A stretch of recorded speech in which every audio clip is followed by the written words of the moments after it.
Saludos, República Dominicana. Soy José Eliseo Almázar y esto es Paneo Semanal. Dando, como siempre, en primer lugar, las gracias a Dios por permitirnos estar aquí con ustedes y a ustedes por concedernos el siempre grato e importante honor de escucharnos por esta Sol 106.5 FM, la principal emisora de este país, de vernos en YouTube, en nuestro canal Paneo Semanal y de seguir nuestras redes sociales Paneo Semanal, saludando como cada sábado a mi hermano y compañero Luis José Polanco. Muy buenos días, Eliseo, y muy buenos días a todos nuestros queridos y amables teleoyentes que nos dispensan el favor de su audiencia, como cada sábado, de 10 a 12 meridiano en este su programa Paneo Semanal. Primero, antes que nada, que no hay nada. Sí, antes que todo. Sí, antes que todo, sí. Que no hay nada, pues, está todo aquí de este lado, ya no hay nada ya. Bueno, te voy a agradecer a nuestros oyentes que se dieron cuenta que el programa del sábado pasado era grabado, ya me estaban... Sí. ¿Y qué es lo que pasa? Y es bueno porque reclaman. Que cómo va a ser que Israel bombardeando a Irán, nosotros no vayamos. Nosotros, exacto. Que teníamos que venir teníamos compromisos fuera del país y no sí. pudimos atender. Porque la gente estaba... pero ven acá, ¿cómo va a ser que están haciendo eso allá? Y ustedes pero mira, interesante que muchos programas de la radio y la televisión pues reconocieron el trabajo que estamos haciendo. Sí. Te invitaron a par de programas a hablar de eso. Sí, hay que agradecer a nuestros amigos de la hermana emisora Sentido, sí. 89.3, nuestros amigos de Almuerzo de Negocios. Sí, así es. Estuvimos allá, fuimos en Filita India, tú fuiste un día, yo fui el otro. Así es. Y ahí conversamos, muy bien, le agradezco la invitación. Sí, siempre por el reconocimiento hay que agradecerles. Sí, me amenazaron con invitarme de nuevo. O sea, bueno, pero tú fuiste al programa Madre de Sol. También estuve Sol de la mañana. Agradecer a los amigos de Sol, que también participé vía telefónica esta semana con ellos, y también a mi gran amigo Miguel Guerrero. Sí. También, esta noche sale transmitido la entrevista, y a Rafael Núñez, distinguido periodista. ¿Tú eres asiduo ya? Sí, estoy abonado ahí. Sí. Yo le dije, bueno, aquí la reincidencia se premia, ¿no? O sea, así es. Y nada, y a todos los que me han invitado a sus medios, y a ti también, Luis, pues aprovechamos esta tribuna para agradecerles, y todos escuchan el programa, son seguidores de Paneo Semanal. Eso es lo importante. Y la realidad es que en esta semana, que han transcurrido estas 2 semanas, han habido hechos que han consternado y que han confundido a los analistas y a nosotros mismos. Hemos tenido dificultad para analizar qué es lo que pasa, buscarle una lógica a los acontecimientos que se dan en el mundo de la geopolítica, y vemos y lo reconocemos cuando vemos un analista reconocido hablar y elaborar una teoría de por qué sucede, y vemos otro analista con una opinión completamente diferente. Exactamente lo contrario. Entonces, lo que sí estamos viendo es un escenario en donde lo que se impone es la hiperrealidad. La hiperrealidad que habíamos, y creo que lo habíamos comentado en algún momento, la producción de medios tan masivo, de contenido masivo tan grande, que traspasa la barrera de la realidad y se convierte en hiperrealidad. Lo importante no es la realidad, sino la narrativa que se elabore en torno a un hecho. Ya los países tienen una misión más importante que ganar una guerra, es aparentar que la ganan. Sí. Es más importante para un país desde el punto de vista político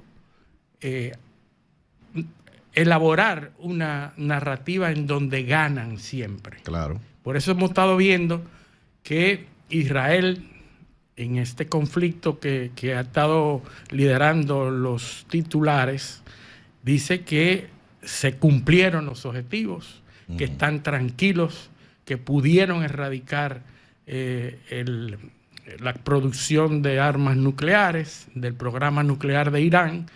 Y ayer Irán proclama justamente lo mismo, la victoria sobre Israel, y que la intervención de los Estados Unidos se produce porque ya Israel estaba perdida.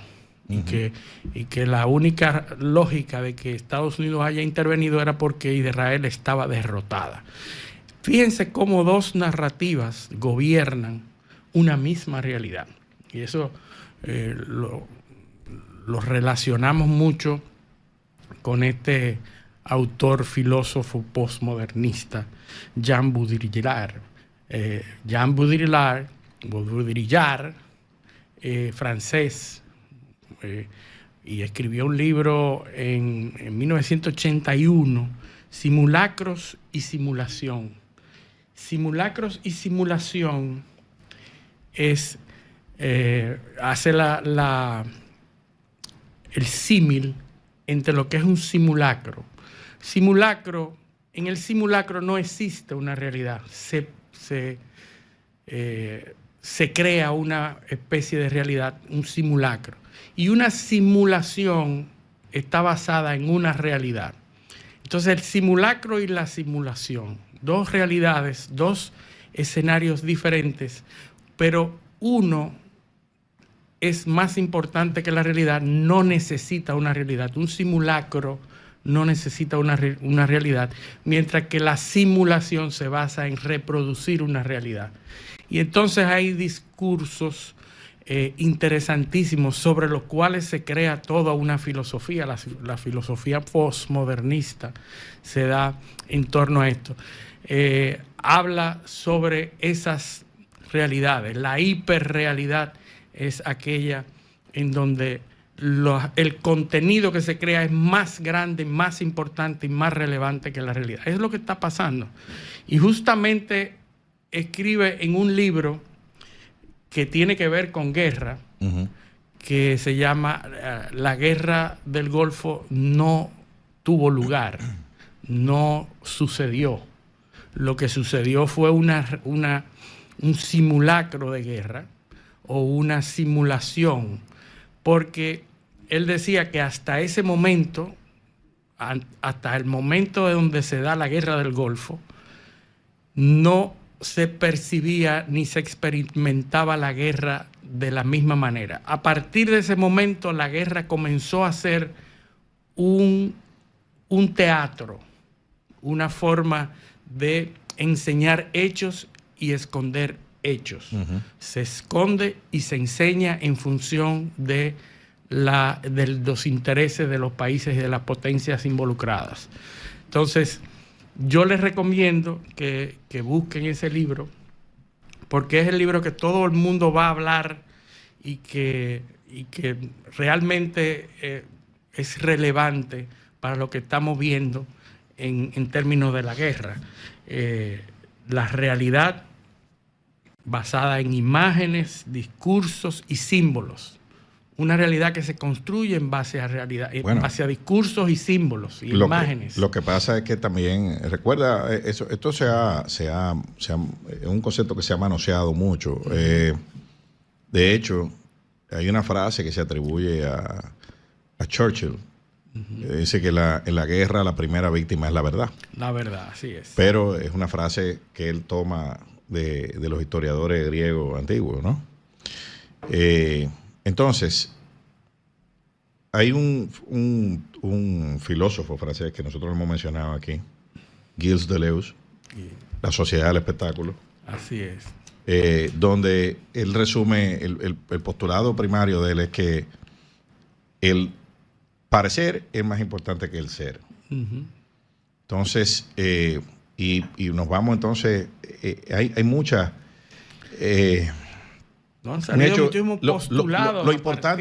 lo importante no es lo que pasa, es lo que la gente entiende que pasa. Sí. Entonces, es el control de narrativas. Y las narrativas son las que se definen en torno a los objetivos de un determinado conflicto. Para saber si hay algún ganador o algún perdedor en una confrontación, hay que saber cuáles son los objetivos de cada quien. Y podemos hacer análisis histórico de muchísimos conflictos donde el que aparenta que ganó lo que hizo fue perder. Vietnam, por ejemplo. Estados Unidos perdió la guerra de Vietnam porque los objetivos no se consiguieron. El país se dividió en dos como quiera, el comunismo no se detuvo. Tú puedes decir, bueno, evitaron que los comunistas capturaran todas. Bueno, pero ese no era el objetivo. Sí. Tú tienes el objetivo en el mismo Irak. Sí. El objetivo que se dijo, ese no era, no se consiguió, porque la razón resultó que era una mentira, que es las armas de destrucción masiva. Sí. La primera guerra sí, porque era para liberar a Kuwait. Bueno, por eso dice Baudrillard que a partir de la guerra del Golfo, sí, no están definidas las realidades, sino en función de lo que se dice. Porque hay dos puntos de inflexión. Como, por ejemplo, la guerra de Vietnam, tú sabes exactamente cuáles fueron los objetivos, cuáles se dieron y cuáles no se dieron, aunque las películas de Hollywood hagan pensar otra cosa, pero todo el mundo lo sabe. Ahora, a partir de la guerra del Golfo, ¿cómo analizas tú si se dieron los objetivos o no? Tú tienes otras variables ahí. Es que la guerra del Golfo, la segunda, no la primera, la segunda, supuso un punto de inflexión en el ordenamiento jurídico internacional. Exactamente. Sí. Que venía, primero, el primer puntillazo fue lo que pasó en los Balcanes, en la segunda intervención contra Kosovo, cuando los bombardeos de la OTAN, que bombardeó ahí sin permiso de nadie y acabó con medio mundo. Sin ordenamiento jurídico. Y entonces el ordenamiento jurídico internacional reaccionó después, legalizando lo que ya se había hecho. En la segunda guerra del Golfo, que fue Estados Unidos prácticamente solo, que se metió, fue la segunda estocada mortal al ordenamiento jurídico internacional. Con eso murió el derecho internacional en esa materia. Porque todas las doctrinas de guerra justa, de sanción internacional, de cuándo un país puede atacar a otro, todo eso se fue. Ya ustedes saben por dónde. Claro, ¿no? Y están frisados. Por ejemplo, el derecho internacional humanitario que regula el uso de armas contra la población o contra el uso de armas tecnológicas o el uso durante conflictos, está frisado, no se ha avanzado más. No solo que no se ha avanzado, se ha retrocedido, porque lo que había no se aplica. O sea, porque está hecho de una forma tan flexible y con tan poca capacidad para operar con las manos atadas, que no sirve para nada, realmente en la práctica. Entonces, ese fue la segunda estocada. Y eso es lo que provoca que algunos países entiendan que pueden ir a hacer bombardeos preventivos en otros. ¿Preventivos? O sea, inaudito. Es una cosa por si él me ataca, déjame atacarlo yo primero. Y justificado en la población y en todo el mundo. Solo justifica y dice, no, yo tengo derecho de ir por si... Por si acaso. Pues yo me siento amenazado, entonces yo voy y lo ataco. Completamente. Entonces, eso es lo que está rigiendo ahora mismo el mundo internacional, ¿no? Donde unos tienen toda la posibilidad de hacer lo que entiendan sobre los otros que también están actuando en consecuencia. Fuera de un ordenamiento jurídico que es inexistente o es letra muerta. Sí. Entonces, esa es la construcción que hay ahora. Después de ahí, las otras guerras, Afganistán. Sí, completo fracaso. Otra derrota. O sea, despegando el último avión. En el momento donde se están produciendo, la población está completamente engañada. Claro. Años después que descubre, pero hace 10 años que perdimos. Ucrania, ese es otro ejemplo. Mucha gente decía que depende del lado donde tú estés. En Ucrania, Occidente entiende que Rusia ha sido derrotada porque no capturó toda Ucrania. No, tiene un 30% del territorio. Sí, exacto, tiene un 30%. Pero entonces Rusia dice, pero yo no fui a buscar toda Ucrania. Sí. Yo fui a buscar un 30% y lo tengo. Yo fui a buscar un 20% y tengo un 30%. Sí. O sea que No, y sigue ocurriendo, y siguen bombardeando ferozmente. Rusia sigue con una economía ya cambiada en función de la guerra. Sí. A partir de la guerra tiene una economía de guerra ya estable prácticamente, aunque Putin reconoció hace algunos días las dificultades económicas que produce la guerra. Pero tienen dificultades, pero los países que están en paz tienen dificultades. Alemania está prácticamente en una recesión, entonces y ahí no hay guerra. Es así. Entonces, la idea de que no sabemos, bueno, que si Estados Unidos logró su objetivo, que si Israel logró su objetivo, que si Irán logró su objetivo, que si derrotó o no derrotó. Bueno, eso es función ahora del contenido. Contenido que el mismo Pentágono ha creado también. Fíjate que esa rueda de prensa en donde a través de imágenes y gráficos dio una demostración, lo nunca visto. La verdad. Creando contenido de cómo fue que sí impactó neurálgicamente a las instalaciones nucleares. Ahora, lo que pasa es, Luis, también... Porque estaba cuestionado que si funcionaron o no funcionaron las bombas. Sí. Pero lo que pasa es que el tema de la prueba, porque hay que detenerse a analizar un poco. Si Irán hubiese tenido armas nucleares, no lo atacan. No lo atacan. La prueba más grande es que Irán no tiene armas nucleares, es que lo atacaron. Sí, que no podía usar. Porque, la respuesta nuclear está descartada. Usted ataca a quien no puede responder. Yo creo que estaba claro que no la tenía. Eso estaba claro. Lo que pasa era que estaban a punto de. Exactamente. Y que ahora entonces, bien, pero están a punto de hace 30 años. Sí. Que están a punto de. Irán no tiene un arma nuclear porque no quiere. Dentro de sus objetivos no está a tenerla. O no estaba. Yo no sé ahora. Yo no sé ahora. Tiene razones para sí tenerlo. Ahora, bueno, le acaban de dar la justificación para tenerla. Hay que ver si la puede tener, ¿verdad? Por eso es que Trump habla de hablar con ellos. Incluso le ofrecieron ya un primer paquete de $30 mil millones. Para ayuda. Para ayuda. A desarrollo de tecnología nuclear para uso civil. Sí. ¿Verdad? Y también le ofrecieron desmontar las sanciones internacionales y la liberación de fondos que están... Entonces ¿quién ganó? Que hizo Obama. Entonces, ¿quién ganó? En su momento. Claro, lo que él desmontó cuando llegó. Entonces, ¿quién ganó? ¿A quién que le están ofreciendo cosas ahora? Sí. A Irán, no a Israel. O sea, ¿quién ganó con eso? Fue Irán que ganó. El gran ganador de ese conflicto es Irán ahora mismo. Sí. Aunque en términos militares Israel haya demostrado su superioridad, todo lo que quieran, pero en términos de avances, quien gana es Irán. Y ahora hay que sentarse con ellos. ¿Y qué hacen los iraníes? Que no son ningunos estúpidos.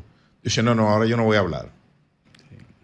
Yo no voy a hablar. Yo voy a seguir con mi programa de enriquecimiento de uranio. Y ahora, porque me atacaron, entonces ahora yo estoy ofendido. A mí hay que ofrecerme más ahora. Para entonces yo sentarme otra vez y no confío en ti.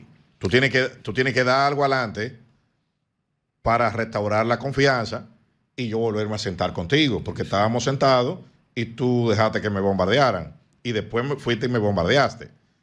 Entonces ahora se le pone más cara la solución. Lo que quedó demostrado es que es muy cara la guerra. Claro, insostenible. Contra Irán, porque Irán es un territorio muy vasto. 1.7 millones de kilómetros cuadrados. Muy difícil. Irán tiene toda la vida preparándose para este tipo de ataques. Claro. Por eso tenía sus instalaciones nucleares dentro de una montaña, Luis, Irán, a más de 100 metros por debajo del... Mira, Irán es tan difícil militarmente. Irán no tiene ciudades costeras. O sea, las ciudades están metidas detrás de cordilleras todas. Sí. De cordilleras que tienen montañas de 4 y 5 mil metros de altura. De 4 mil y pico de metros. Entonces, Irán no tiene ciudades en las costas. Ciudades importantes. Porque la costa iraní es una franja, por lo menos la costa que está en el Golfo Pérsico, es una franja de tierra pequeña, o sea, estrecha, con unas montañas enormes. Sí, sí, entonces, Irán tiene dos desiertos, que son dos desiertos que miden entre los dos casi 80.000 kilómetros cuadrados. Israel mide 22.000 kilómetros cuadrados. O sea, solo dos desiertos de Irán miden casi 80.000. O sea que es prácticamente imposible de atravesarlo de términos logísticos con un ejército de tierra. Entonces, ¿pero por qué eso es así? Porque Irán, las ciudades principales de Irán, que son Teherán, Isfahán, sí, son dos ciudades que se fundan, una en la ruta de la seda y la otra en la ruta de las especias. Sí. La que está más al sur, las especias que venían de India, y la que está más al norte, la ruta de la seda, China, que venían de China. Entonces, eso es lo que dificulta, además de la diversidad étnica, además de muchísimos otros factores. Es un país de 90 millones de habitantes. También. Con una geografía. Sí.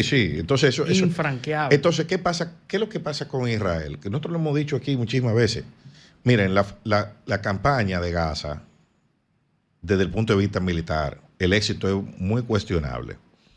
¿Y por qué yo lo digo? Bueno, porque en operaciones, ¿a qué fue el ejército israelí a Gaza? Bueno, a asegurar, a neutralizar a Hamas, 1, y 2, a recuperar 200 y pico rehenes que Hamas capturó el 7 de octubre. De esos 200 y tantos rehenes han sido recuperados vivos unos 148, más o menos. ¿Sabe cuánto ha podido recuperar el ejército israelí en operaciones? 8. Sí. Los otros 140, ¿ustedes saben cómo han llegado a Israel? En intercambio. Sí, entregados. ¿Tú sabes cuántas? Uno por cada 30.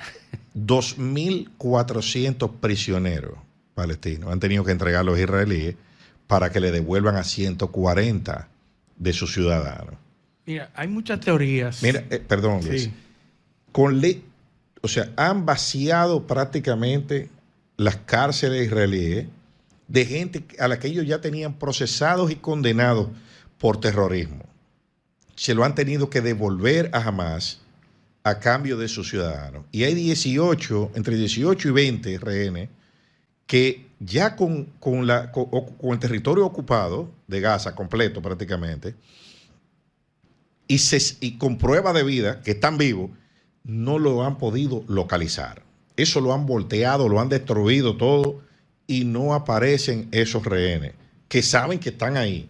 Entonces, tú le estás haciendo eso a un país que tiene por lo menos 7 u 8 servicios de inteligencia de los más eficientes del mundo, y en una franja de 300 kilómetros cuadrados, ellos no han, dándole con todos los armamentos que hemos hablado aquí, con toda la tecnología, sin ninguna supervisión de nadie, no han podido.